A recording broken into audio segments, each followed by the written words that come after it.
Student, welcome back once again to your favorite channel Gyanoday, and the last part of this page is left, so we will continue from that only. I hope the previous videos you have watched and it was clear to you, and if it is not, you can ask your queries in the comment section. He passed his hands over my bruised and bleeding knee. He muttered the words Umfa Pyause.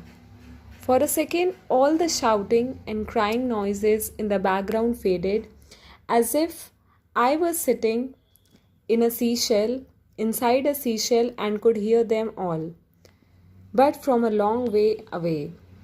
The next second, the stinging in my leg disappeared, and I felt cool and tingly and calm. When I drifted back, I blinked and looked down. There was not a scratch left, and Aja was quickly binding up my knee.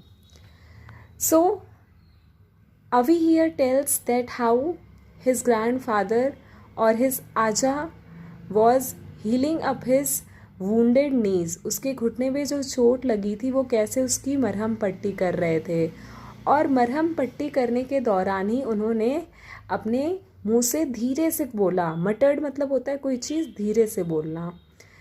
क्या उन्होंने बोला? उम्फा प्याउजे. Now this term has literally no meaning. Okay, there is no such there is no meaningful word, and you can never come and get a good meaning for these words. So basically he was trying to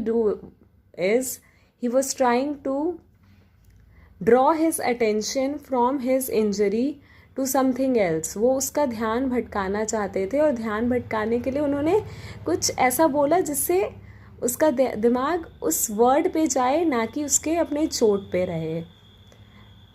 अब होता क्या है, अब वो जो भी उसे आवाज़ें आ रही थी, सारी आवाज़ें वगैरह अब फेड हो चुकी थी. क्यों? क्योंकि उसका ध्यान अपने दादाजी के उन शब्दों पे गया, और बाकी सारी चीज़ें वो अब भूल चुका था. अब उसके कुछ ही सेकंड्स बाद उसे ऐसा फील हुआ कि उसके पैर में जो चोट है वो अब है ही नहीं. मतलब उसका चोट वोट, उसका दर्द वगैरह सब गायब हो चुका था, और उसे काफ़ी रिलैक्स फील हो रहा था. वो काफ़ी शांत महसूस कर रहा था.